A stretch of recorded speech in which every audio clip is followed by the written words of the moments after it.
Hey, what's up, YouTubers? It's me again, Brian, aka Gamer55551, and I am back with this week's My 2 Cent Switch/gaming video for the week of March 3rd and to 9th, where I give you my thoughts and opinions on several stories that caught my attention. And we got actually 8 this week, though, and there are a couple that certainly did. And before I begin, I do want to say happy 2nd anniversary to the Nintendo Switch, though.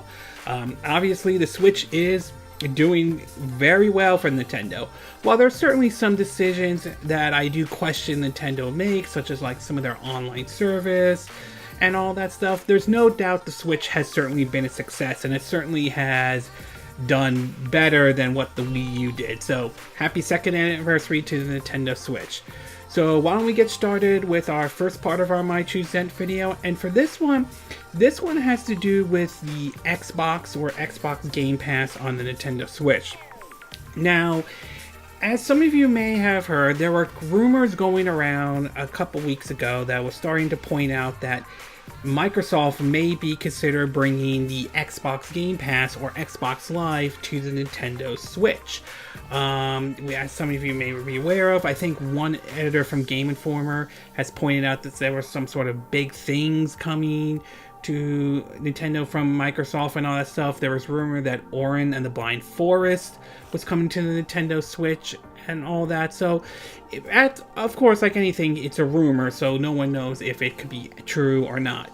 Well, one person kind of chimed in on this, and at least according from his point of view, or for what he's been hearing, it sounds like Xbox Game Pass is not coming to the Nintendo Switch, at least from what he has heard.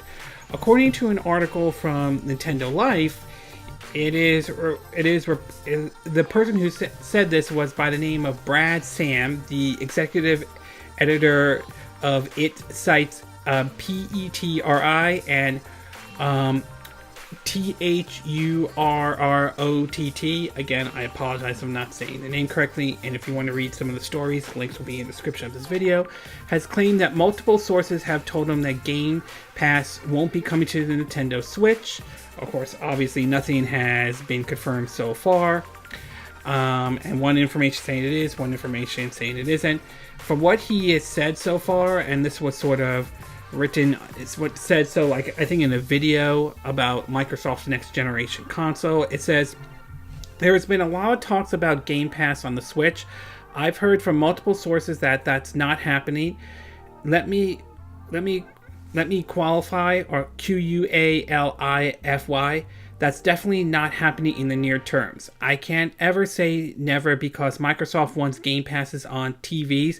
They want it on PC. They want it on Xbox. They want it on everywhere with their xCloud stuff. But as of right now, I am hearing from multiple people that it's not coming to the Switch. Obviously, things could change, and that's all good stuff. But yeah, don't expect Game Pass on the Switch anytime soon. At least that's what I'm hearing, supposedly, though. Meanwhile, Phil Spencer at least said, quote, that he would like to bring Game Pass to any device so people want to play it. In an article picked up during an interview from GeekWired, which Nintendo Life picked up, he made some comments, though, about it, and it says, quote, during an interview at the start of the month with GeekWire, the head of Xbox, Phil Spencer, opened up about the company's plans to push cross-device play with Game Pass subscription service. We want to bring Game Pass to any device that somebody wants to play on, not just because it's our business, but really because the business model allows for people to consume and find games that they wouldn't have played in any other space. Spencer also was quick to brush off concerns about Game Pass on other platforms impacting Microsoft's own console sales. According to him, he said, "This is not where you make money. The business inside of games is really selling games and selling access to games and content. It meant like that is the fundamental business. So if you open up, the more often people can play, the more they'll enjoy the art form. It increases the size of the business." Now, obviously, this whole thing with the Xbox Live or Xbox Game Pass on Switch has always been sort of a rumor, though, and I still kind of mix about it if it is it should it happen or so forth. So, but like I said before, I'm still looking at this as a rumor. Until we get official, concrete information about it, we'll have to take a wait-and-see approach. It's possible Xbox Game Pass may not come to the Nintendo Switch at all. It's possible that Nintendo may have only selective games from Microsoft that has, like Ori and the Blind Forest, could come to the Nintendo Switch, or it just is nothing more than just rumors, as it could always turn out to be. Still, I am very curious given the statements that Phil Spencer has said, and it does sound like we might see something from Microsoft or Xbox in maybe on a Nintendo Switch somewhere down the road or so forth. Could they announce something at the upcoming GDC? It's possible. Could they announce something at E3?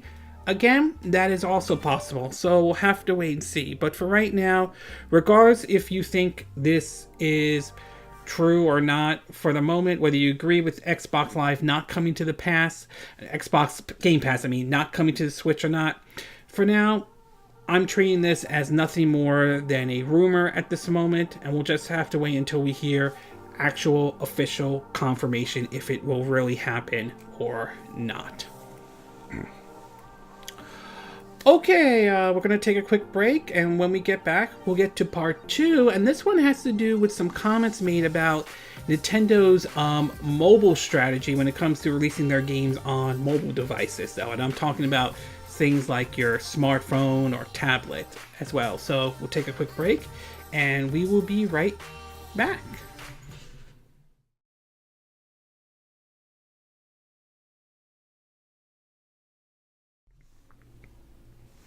Okay, and we are back with part 2 of our My 2 Cent video, and for this one we're going to be taking a look at the mobile games, or Nintendo's position on Nintendo mobile games now. Now, ever since Nintendo announced that they would bring some of their IPs over to the mobile devices, some Nintendo fans, or most people, were kind of surprised by this. Others were worried that this would damage the brand or anything like that, and Nintendo has sort of dipped in with some of their games. Miyoto was an interesting social app, but that didn't really catch on hugely, and eventually they shut that down. Meanwhile, Super Mario Run, while certainly fun and everything like that, obviously I still prefer the more traditional Mario, but this one wasn't bad. Fire Emblem Heroes I thought was fun. I thought that fit well on a mobile device. I haven't tried the Animal Crossing yet, or the new one, Dragon's Lost. Apologize if I'm not saying the name correctly. And recently we are hearing that they are bringing Mario Kart World Tour to mobile devices and Dr. Mario, so hopefully we'll see those games soon. But when it comes to mobile games, it seems as though, at least mobile games on phones and tablets, it seems as though Nintendo is taking a different approach when it comes to it, especially with the monetization, compared to how other mobile devices, other companies do when they comes with their mobile games and so forth. Again, in an article from Nintendo Life, according to the article, this was from an interview from the Wall Street Journal, which I tried to look up, but unfortunately, in order to do that, the article is behind a paywall, so you're going to have to, and so forth and so on. But according to the article, according to a report from the Wall Street Journal, however, Nintendo seemed to have adopted a more consumer-friendly approach to the practice. Players have been known to spend hundreds, if not thousands, trying to earn elusive in-game rewards or to speed up their playtime. But Nintendo has reportedly asked its mobile developer partners to adjust the game and limit possible microtransactions. This move comes as a way to prevent its loyal fan base from spending too much unnecessarily benefiting the player, but also ensuring that Nintendo brand keeps its positive reputation. According to the Wall Street Journal, one cyber agent official, parent company of Dragana Lost developer Cygames, again, apologize I'm not saying the name correctly, has said that Nintendo is not interested in making a large amount of revenue from a single smartphone game. If we manage the game alone, we would have made a lot more. Now, Nintendo, of course, has its own share of criticisms, okay? And let's be honest, Nintendo isn't always perfect at everything. Look at their online service, for example, especially the whole using your phone to use the voice chat option as well. And of course, in terms of the way they've handled a lot of things like their YouTube policy, they have adjusted and changed that.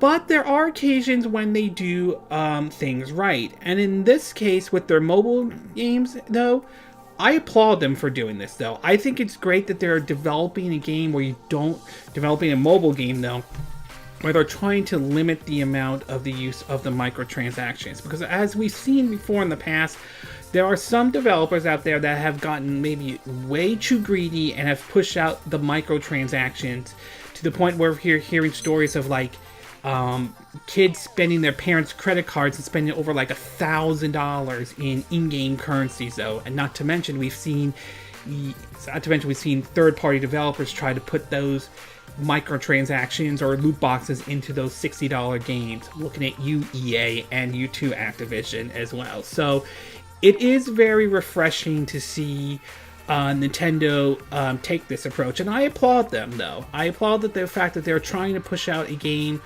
on a mobile device without trying to spend a shitload of money, pardon my language on that, but it's really, really good and very encouraging for them to do something like that. I'm glad that they're taking a consumer-friendly approach on this when it comes to their mobile games. Again, not everything Nintendo does is 100% perfect, and they do have their share of criticism. And there are occasions when those criticisms are justifiable. But in this case, in terms of the way they've handled their mobile devices, I applaud them for how they have handled this, though. I think that this is a good thing, and I would love to see other developers, even those that make games for mobile device, I would love to see them kind of take a page out of what Nintendo is doing.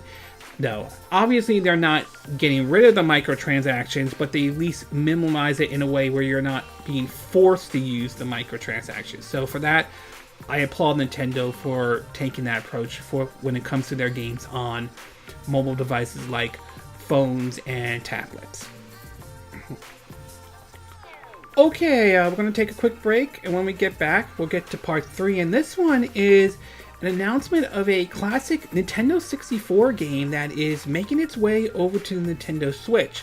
Both the first and the second entry of the game, basically Turok to be exact. So we'll take a quick break and we will be right back.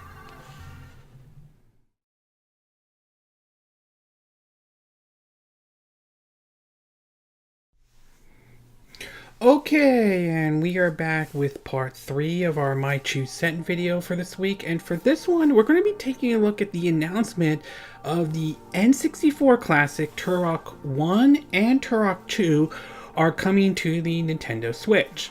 Now, for me, Turok does bring back some memories. I remember renting this game back when Blockbuster was around. Yeah, I can remember Blockbuster and all that stuff. I remember renting that game, along with renting out Turok 2 as well. And those games were the first time, or at least one of the first times I got a dab at basically first-person shooters. Now, granted, the gameplay back then with Turok Dinosaur Hunter and Turok 2 Seed of Evil, gameplay obviously wasn't at the same level as to where first-person shooters are today. But at the same time, it had its nostalgic feel, even if some of the stuff by today's standards feels a little bit outdated.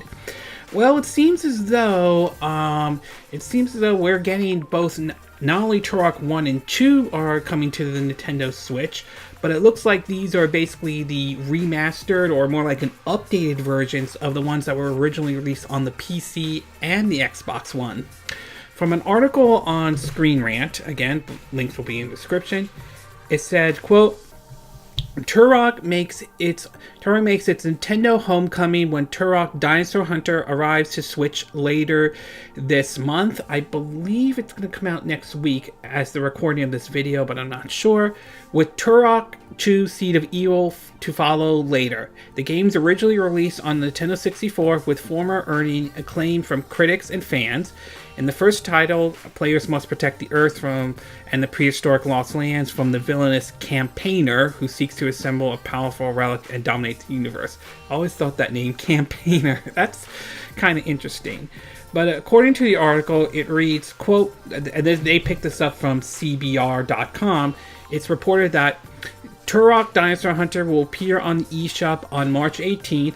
Turok 2 should arrive at an unspecific release date.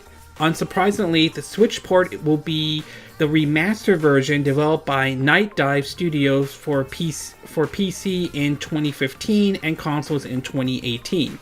This will be the same studio currently working on the much anticipated System Shock remake / reboot that they're working on. I believe that one has, I think that one's being developed for the PCs currently though. The remastered Turok game spot graphical, lighting, and audio improvement. Night Dive also went ahead and polished up the gameplay and level design. Nintendo website currently lists Turok Dinosaur Hunters for $19.99, $20, which is the same price as it's on other platforms. Whether or not players can eventually purchase both games together in a cheap bundle, as you can for $30 on Xbox, for example, remains unknown, though. So, it's nice to see this game get another chance, though, because Turok has always been kind of like a fun first-person shooter game to play, so it's nice to see that it's getting another shot, though. Will it hold up well by today's standards? I'm not sure. I mean, while the controls may have been okay back in 1997 and 1998 and early 2000, today's standards, it is a bit different, so it might not appeal to every gamer and all that stuff, but it's nice to see that the series is getting another shot, and it's great that the developers are bringing the first and second one over to the Nintendo Switch, even though it's already available, I believe, on Xbox One and PC. My hope is that basically Turok 3 would be in development. They're going to port that one over, give it that remaster look, and here's the hoping, I would love to see this happen as well. Maybe, just maybe, a brand new Turok game. Maybe a Turok 4. I mean, I would be okay if they remake Turok Evolution. I'm not sure if they want to bring the Turok game that was released on PS3 and 360 though, but I'm hoping that if these sell well, and if they do a remake of Turok 3, we'll, again, love to see that happen. Here's to hoping a brand spanking new entry, a Turok 4. I would love to see that happen. Okay, we're going to take a quick break, and when we get back, we're going to get to, part 4 of our My 2 Cent video, and this one has to do with the announcement of a game called Gun Gun Pixies. So we'll take a quick break, and we will be right back.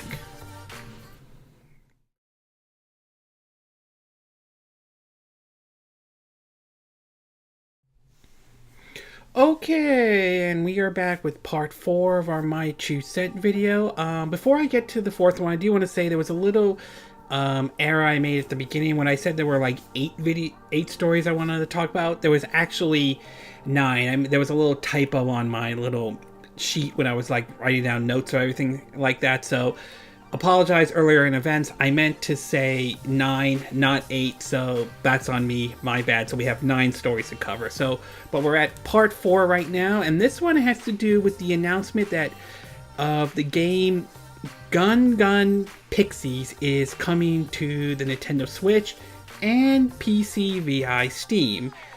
For those who may not be familiar with the publisher, there's a publisher by the name of PQ, if I'm saying the name correctly. They're the ones that have ported over the risque and raunchy game Gun and Gun.to.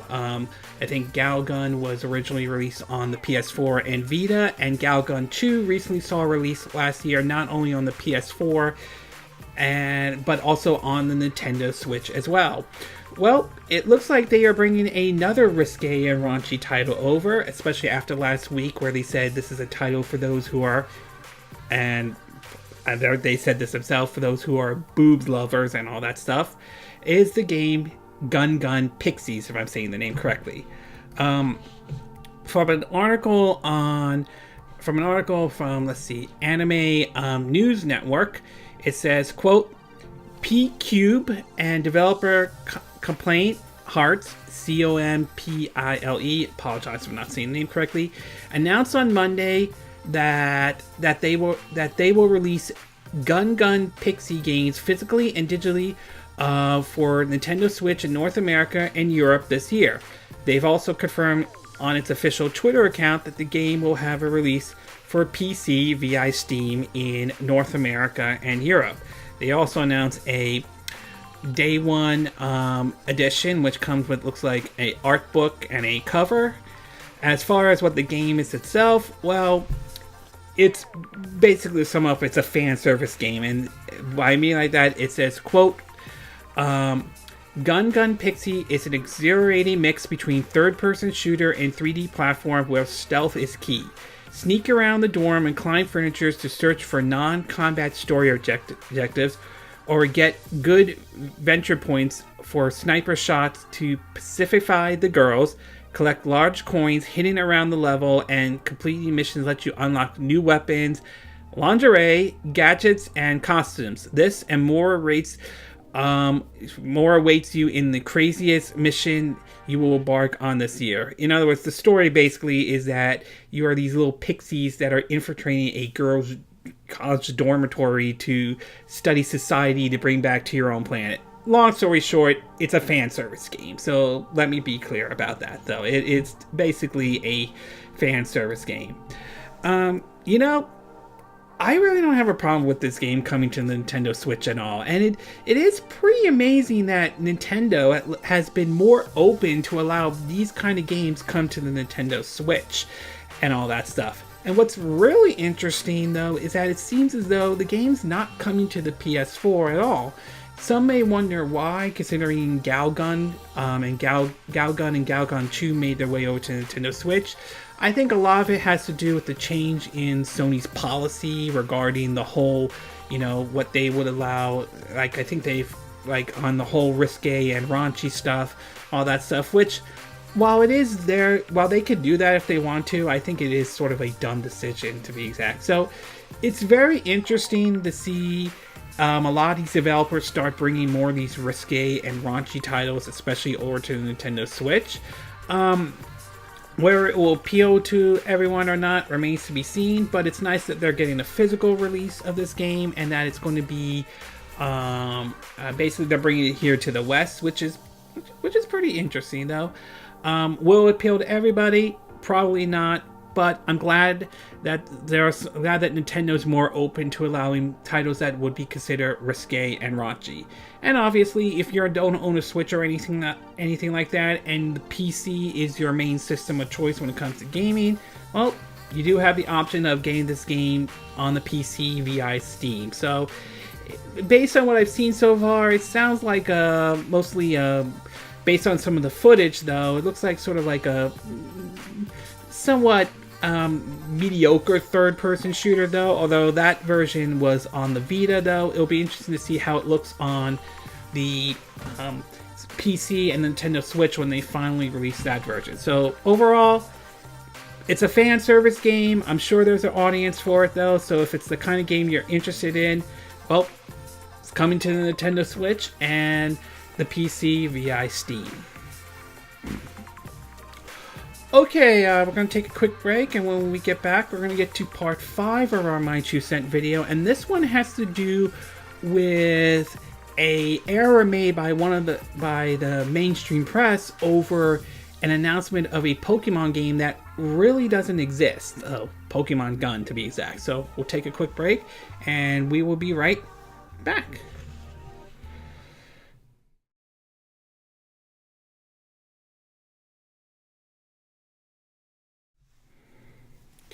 Okay, and we are back with part 5 of our My 2 Cent video, and this one has to do with a report that a member of the press, or at least a news magazine, posted about the upcoming Pokemon game, including one that turns out to be not true, though.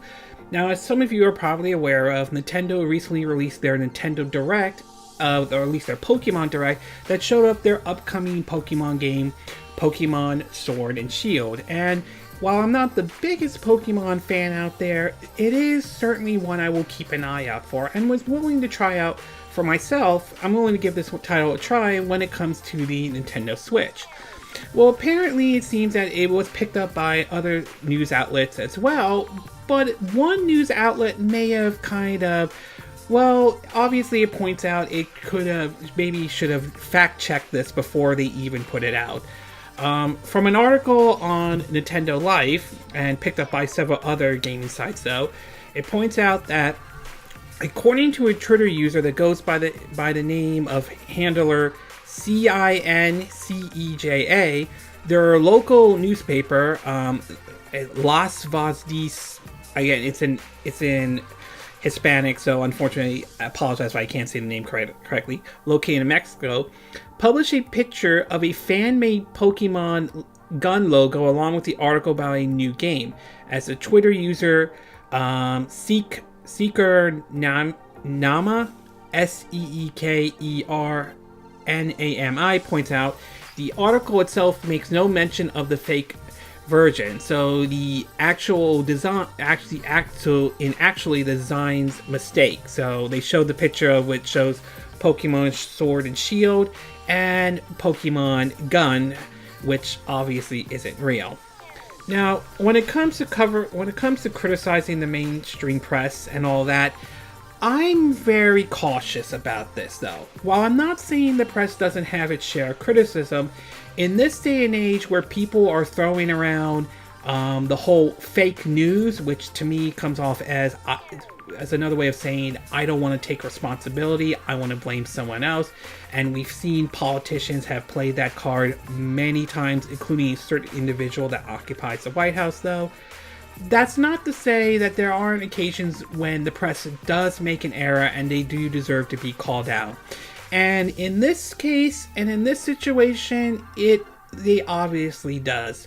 Apparently, this newspaper, or this reporter, whoever was reporting on the announcement of the new Pokemon game, obviously should have fact-checked and should have double-checked to make sure that whether this was a fan art or if this is actually real and all that stuff, though. So obviously in this situation, I do think that there is legitimate criticism to be made, though, that the fact that Pokemon Gun is not a real thing unless Nintendo has officially announced that and all that stuff, which they haven't though.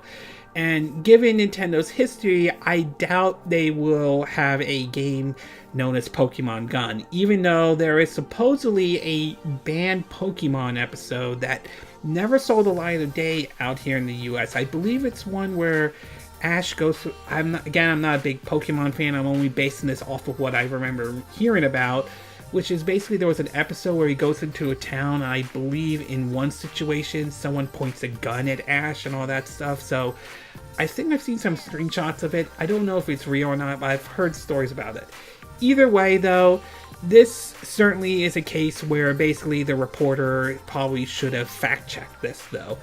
Don't get me wrong though, I'm very cautious when anytime someone plays the fake news card, it becomes very difficult to buy into that argument, where we've seen that argument used many times as an excuse of, I don't want to take responsibility, I'm going to blame someone else.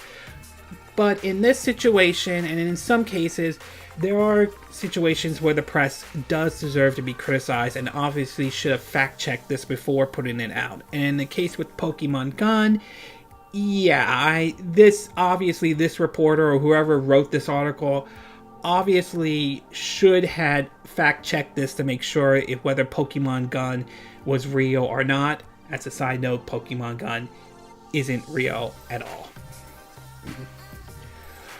Okay, we're going to take a quick break, and when we get back, we're going to get to part 6, and this one has to do with the announcement for the upcoming Sword Art Online Hollow Realization, if I'm saying the name correctly, for the Nintendo Switch. So we'll take a quick break, and we will be right back.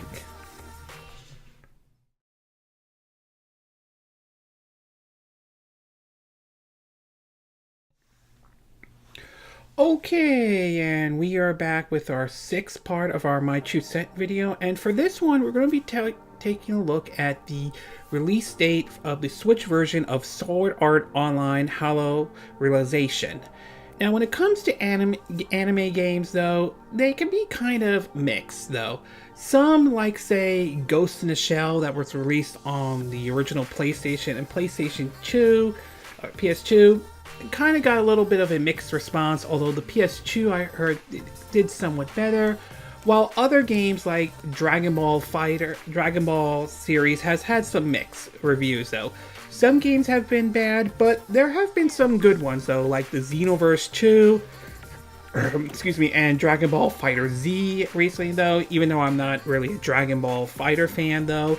Nevertheless, it has its audience and all that stuff, and if there's an audience for it, that's great. But one that's now also entering as well is the Sword Art Online games that are starting to make their way also onto video game consoles as well. Now, I've been watching the anime Sword Art Online, and I do find the series interesting, though. I'm at season 2 right now. I'm currently watching it on Netflix, and I did take a dive in Hollow Realization when that was released on the Vita and the PS4. I really didn't get far into it, but it was an interesting title at the time when it came out. Well, it seems as though that last year when it was announced that the games will be coming to the Nintendo Switch, we now know that we have like a release date for it, though. In an article on Destructoid, though, it is reported that, quote, that the latest entry in the Sword Art Online action RPG will launch on Nintendo consoles in Japan in April before arriving in North America and Europe shores in May. The Switch release will be the deluxe edition of the 2016 release, including the base game and its 2 updates, as Abyss of the Shrine Maiden and Warriors of the Sky. Hollow Realization, if I'm saying the name correctly, as it's the standard with SAO titles, tells the story of a small group of heroes who go on an adventure when pulled into the Sword Art Online game within a game world. The fourth entry in the series has received average review upon its initial release. Another thing to point out, though, and this might be bad news for some people, is that at least according to Anime News Network, it's reported that while they have the release date of May 24th, it's reported that the game is going to be digital, game released digitally, though. So, if it is, so it's nice that Bandai Namco is bringing some of their games over to the Switch, including the Sword Art Online, and I believe they're bringing another one, Fatal Bullet, though.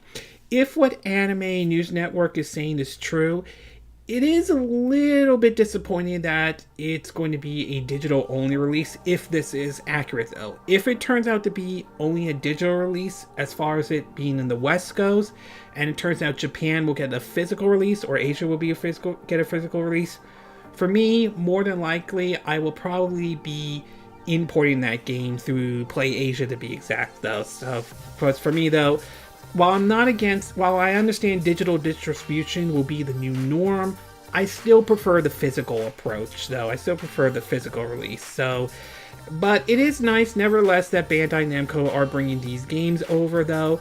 I might give Hollow Realization another shot, though, now that it's coming to the Nintendo Switch, seeing that the whole Switch is the console handheld hybrid, and give that one a go again, see if my opinion of it has changed since playing it the first time around on the Vita, then over to the PS4, and it'll be interesting to see how Fatal Bullet does when they supposedly, though, bringing that one over. So, overall, great that Sword Art Online Hollow Realization has a release date for the Nintendo Switch.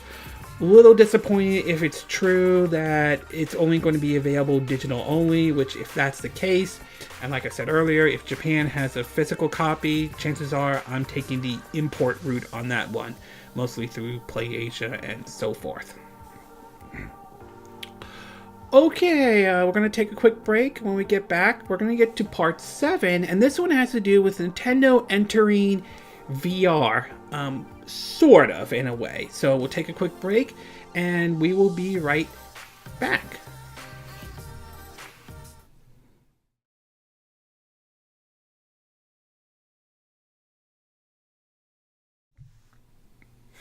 Okay, and we are back with our 7th part of our My 2 Cent video for this week, and for this one we're going to be taking a look at Nintendo dipping their toes into VR again.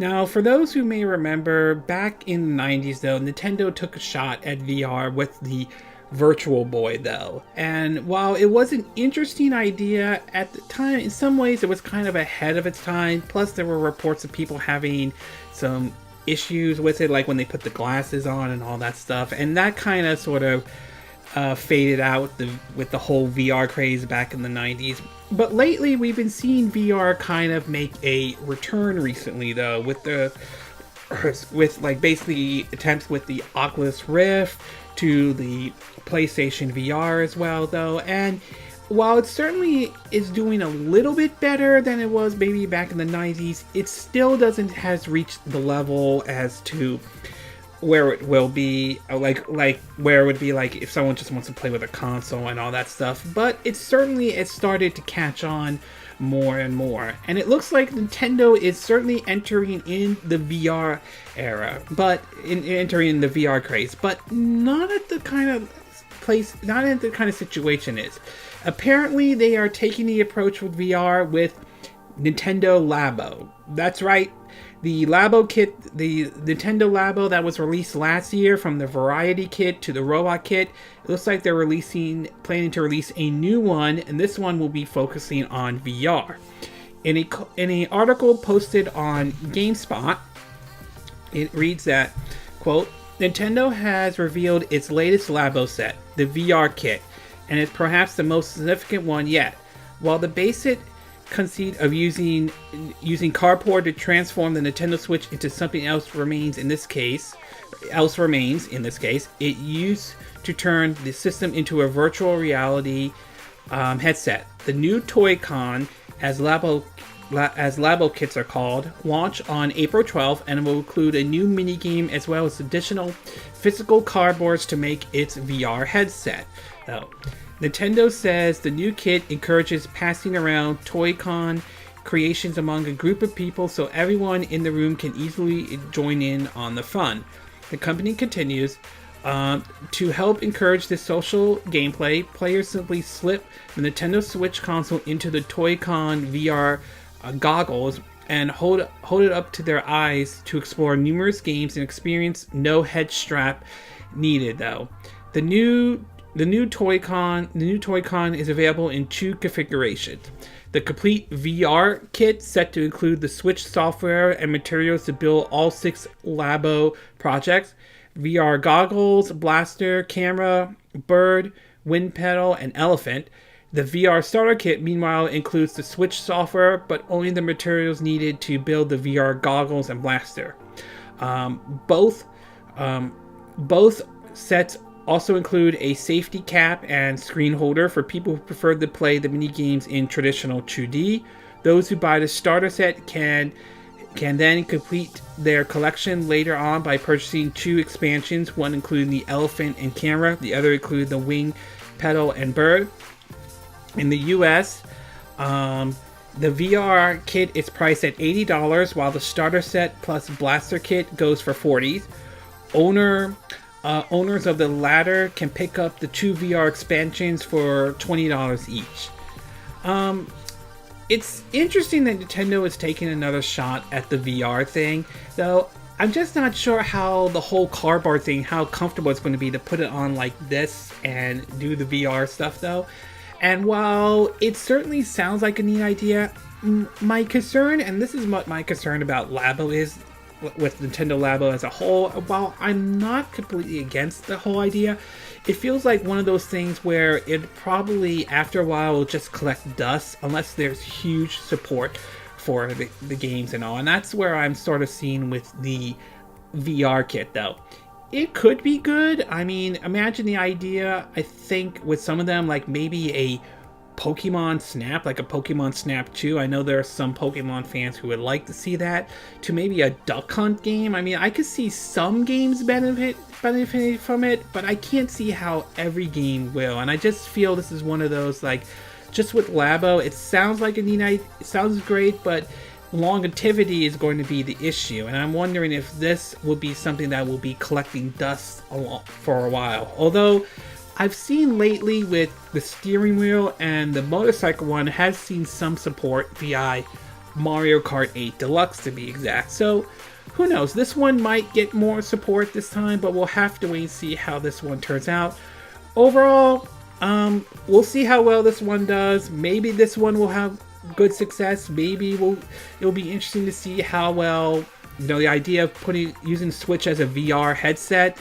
I mean, with how it's set up though, it's kind of interesting. I just don't know if we'll catch on or not, because VR, while certainly is doing better, like I said earlier, hasn't really caught on the same level, mostly because of the price point and so on. So we'll see what happens on April 12th when this game comes out, and we'll see how well this one does when NPD releases their sale charts, whether this one does well or not. So overall, it's interesting though. Is it something that will interest me? I'm not sure, but it's still interesting nevertheless. Okay, we're going to take a quick break, and when we get back, we're going to get to part 8, and this one has to do with EA and Anthem. Anthem having some issues, and EA making a decision regarding E3 2019. So we'll take a quick break, and we will be right back.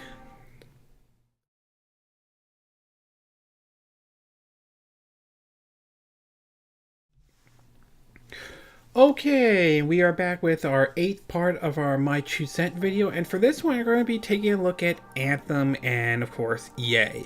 Apparently those two seem to be getting a lot of the hate lately, with Anthem for many reasons, with the mediocre reviews, many feel like there's no in-game content and all that stuff, to the recent announcement that's really caught a lot of people's attention is regarding basically an issue for those who are playing the game mostly on PS4, where it seems to be the game is basically crashing though. Not to mention, we'll get to the part where EA supposedly has changed their opinion, has sort of taken a different approach for the upcoming E3 2019.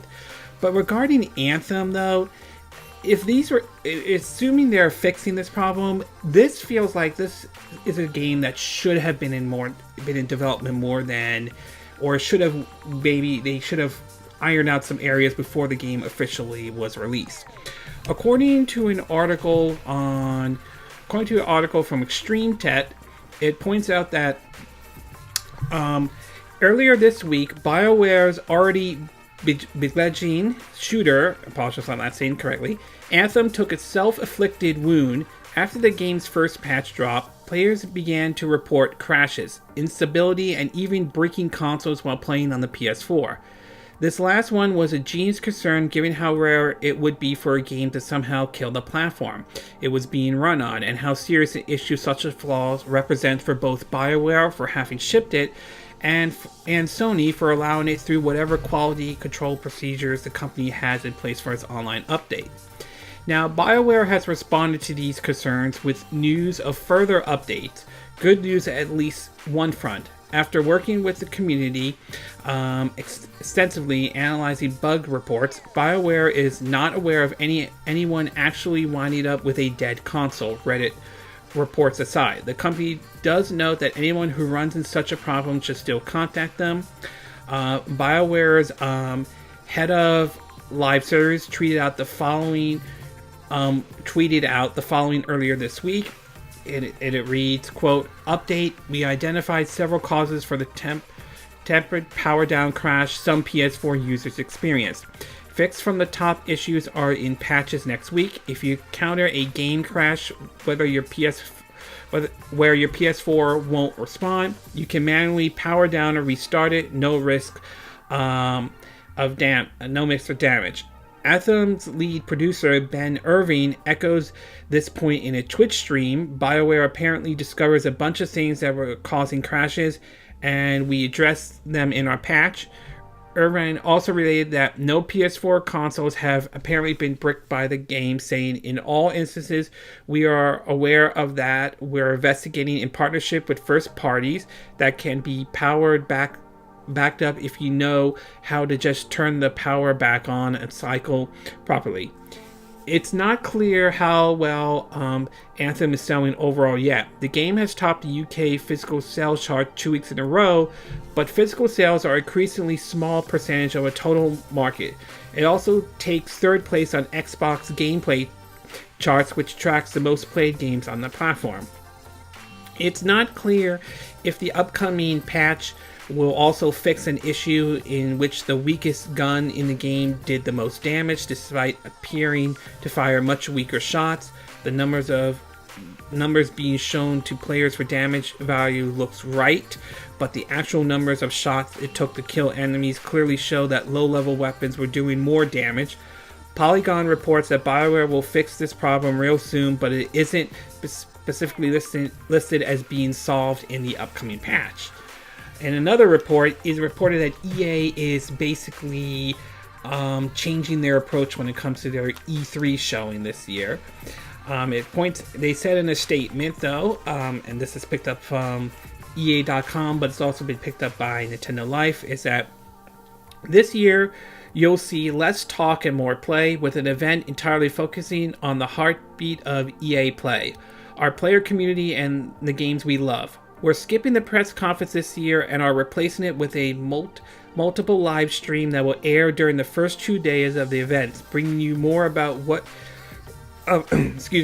you told us what you want. More gameplays and insight from the teams making the game. And they also say weekends are meant for play, and this year we moved the EA Play Fan Fest to Saturday, June 8th and Sunday, June 9th, where players will get hands-on with our games. We also have content creators streaming live from our Creators Cave in the Hollywood Phalanthum, providing gameplay content to our players view online. EA.com will be the home for all EA Play content. Players can get behind the scenes with our games via exclusive gameplay reveal, developer talks, and breaking news.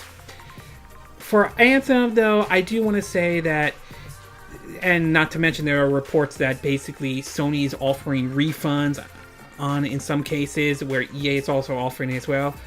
I will say that for Anthem, this is unacceptable, though. This game, if given the reports I've been having with some of the glitches and some of the bugs, to even the PS4 crashing, or at least bricking, at least some people are reporting this, it's obviously clear that this game was not ready to go when it launched, though. And the fact that they rushed it out and pulled this ship it broken now and patch it later attitude, I believe needs to stop.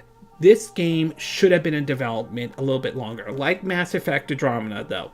The story didn't bother me as much, but it was obviously clear, visually speaking, that game could have used a bit more time in the oven. And it's obviously clear Anthem could have been that as well. And given the response to the title, though, it's obviously clear not everybody's happy with it, though, at the moment.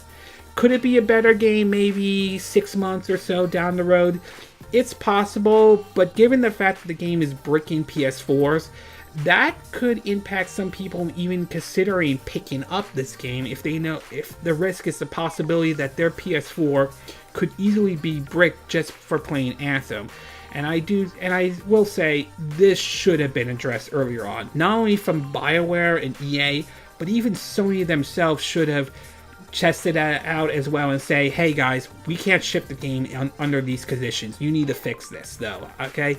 This is unacceptable. This is really, really unacceptable.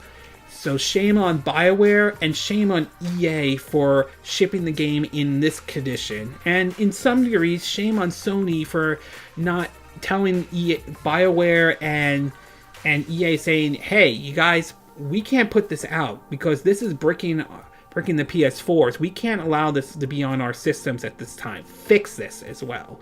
So shame on all three parties on this one as well.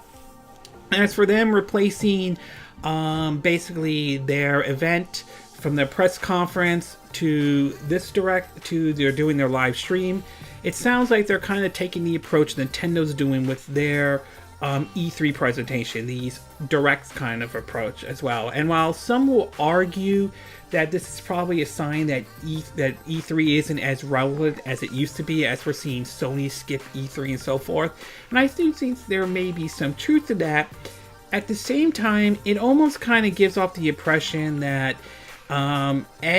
EA doesn't really have much to show at this year's E3, and B, it's obviously clear, it sounds like they don't want to create the kind of backlash they've gotten with their last presentation. 2017 presentation was a joke, and mostly because it was just sports, and it was also bad as well. 2017, 2018, the only bright spot I could think of is that it wasn't just sports, but even so, not everybody was happy with the presentation, though. Many people did not like the way Anthem was being presented, to the fact that they focused so much on Command and Conquer Rival, a mobile game, out of it, which garnished a lot of backlash, though.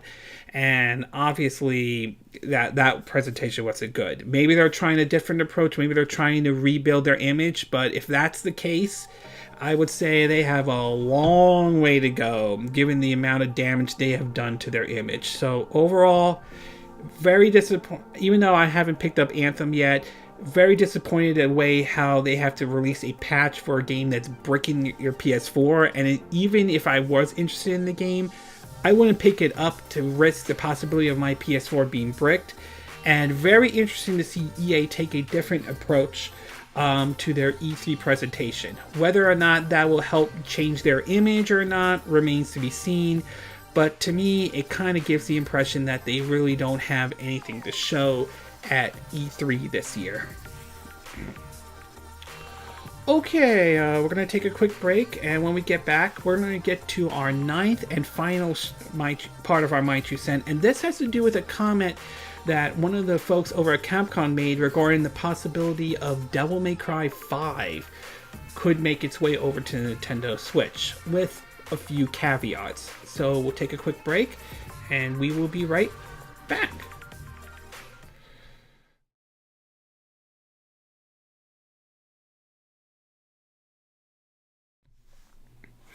Okay, and we are back with part 9, our final part of our My Two Cent video. And for this one, I want to talk about a comment. I just recently read about this regarding the possibility of Devil May Cry 5 and the possibility of it coming to the Nintendo Switch. Now, as obviously most of you are aware, this week Devil May Cry 5 has been released, and so far it seems to be getting a lot of positive reviews. I've heard so far most of it, people are pointing out if you like the first one, you'll probably enjoy this one. I will get a chance to try that game out, and hopefully I can get a review of that as soon as possible. There's stuff I gotta pick up in order to do other reviews for other games as well. Well, it looks as though Capcom, or at least one of the producers of the game, is considering bringing Devil May Cry 5 over to Nintendo Switch. The catch, however, it turns out to be that they want to see positive sales for the upcoming release of Dragon Dogma for the Nintendo Switch to justify the sales of justify porting Devil May Cry 5 over to the Nintendo Switch. In an article on Screen Rant, it reads, quote, during an interview, Devil May Cry director Hideaki Hideaki, again, I apologize if I'm not saying the name correctly, and German magazine M Games via Reddit, it was confirmed that Devil May Cry 5 may receive a Nintendo Switch port. The caveat, fans will have to show Capcom some support by voting with their wallets, opting to buy Dragon Dogma Dark Horizon on the Nintendo Switch when it's released April 23rd, 2019. According to the director, he basically says that this is the best way to showcase Capcom that a Devil May Cry Switch port is viable. During that same interview, he claims that the reason Devil May Cry 5 isn't on the Switch is because work on the game began before they had kits for Nintendo. This means the team instead focused on PC, PS4, and Xbox One as platforms during development. The fact that it's not at launch makes sense, despite being disappointed for consumers that would love to see Dante shred some demons on the go. While I understand the argument that they didn't have the development kits at the time because they were focused on developing for the PS4, Xbox One, and PC, I think the whole argument of asking consumers to buy Dragon Dogma for the Nintendo Switch, just to see the possibility that Devil May Cry 5 could come to the Nintendo Switch, to me is utterly shameful. That to me sounds like port begging right there. You're asking consumers to port beg and all. Now, I never played Dragon Dogma, so I don't know how the game plays though, but to ask people to basically just buy this game so we could bring another game over, I don't buy that. I mean, I believe Randy Pitchford tried to pull this off with saying, hey, you want Borderlands 2 on the Nintendo Switch? Let's see 1 million tweets. And that was utterly ridiculous, though. And hell, Capcom pulled this kind of stunt before. They said, if you want us to continue supporting the Nintendo Switch, we have to see Ultra Street Fighter 2, the final challenger, sell very well. Or we have to see Monster Hunter Generation X, XX Generation to sell very well. Capcom. That is unacceptable. I'm not going to buy that. Either you could port the game over to the Switch or you can't port it over. And let us not forget, though, if I'm not mistaken, weren't you the guys that told Nintendo to add a bit more RAM into the Switch so you could run the Resident Evil engine on the Nintendo Switch? So I'm not buying this. That is a piss poor excuse. I can understand if, say, the game wouldn't run well on the Nintendo Switch or anything like that. It would be disappointing, but would be understandable if the system can't handle that kind of game. But to ask consumers to port beg or say, buy this game so we could maybe bring this game over is unacceptable, Capcom, especially when you try to pull this with Ultra Street Fighter 2, the final challenge. Though that is completely and utterly unacceptable. So overall, Capcom may be doing better, and there are certain areas where they have done better, but this is certainly a sleazeball move. This is port begging, though, and whether or not this has an impact on the upcoming Switch port of Dragon Dogma or not remains to be seen. It may or may not, though, but either way, regardless of whether you're picking up the game Dragon Dogma or not, regardless of whether you are picking that game up or you aren't, though, this is port begging, and this is unacceptable in any way, especially considering the Switch is doing very well at this time, currently sitting at 32 million units sold worldwide. So overall, very disappointed with you, Capcom. Very, very disappointed with you. Okay, this concludes this My 2 Cent video for this week. And again, these are my opinion. What are yours? What are your thoughts about this report that Xbox Game Pass may not be coming to the Nintendo Switch? Do you think that's true? Do you think Xbox Game Pass is still coming to the Nintendo Switch? Do you care if Xbox Game Pass comes to the Nintendo Switch or not? What are your position on Nintendo's stance on mobile games, particularly with microtransactions? Do you think this is a good thing Nintendo is doing? Do you think it's a bad thing? Do you think this should be a standard set for any games that are being released on mobile devices, especially those with microtransactions? What are your thoughts about Turok 1 and 2, the remaster version coming to the Nintendo Switch? Are you pleased that they're bringing these games over to the Nintendo Switch? Do you think these games should remain like a relic of the past? Do you want them to do a remake of Turok 3? Do you think this could open the door to maybe a fourth Turok game if that happens? Not counting Turok on the PS3 or 360. What about the upcoming release of Gun Gun Pixie, though? Is that the kind of game that interests you? Are you okay with fan service or risque or raunchy games on the Nintendo Switch or PC? Or are you not okay with that? What are your thoughts about the mainstream press or one of these newspapers reporting on Pokemon Go? Do you think this was just an error on their part? Do you think they should have fact checked before they announced this, before they even put this in their newspaper? What are your thoughts about Sword Art Online Hollow Realization for the Nintendo Switch? Are you looking forward to picking up this game? Did you enjoy it on the PS4 or Vita, or did you not enjoy it and you're going to be skipping it for the Switch?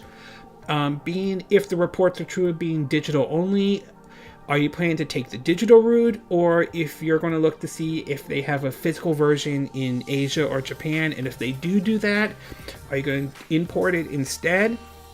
What are your thoughts about Nintendo entering VR with their Labo series, though? Do you think this is a good thing? Do you think this is a bad thing? Do you think this could bring more interest in VR, or do you don't really think this will bring any interest at all? What are your thoughts about Anthem and EA skipping their not having a press conference at E3 this year? Do you think not having a press conference this year at E3 is a good thing? Do you think it's a bad thing? Do you think this could help EA? Do you think this could hurt EA?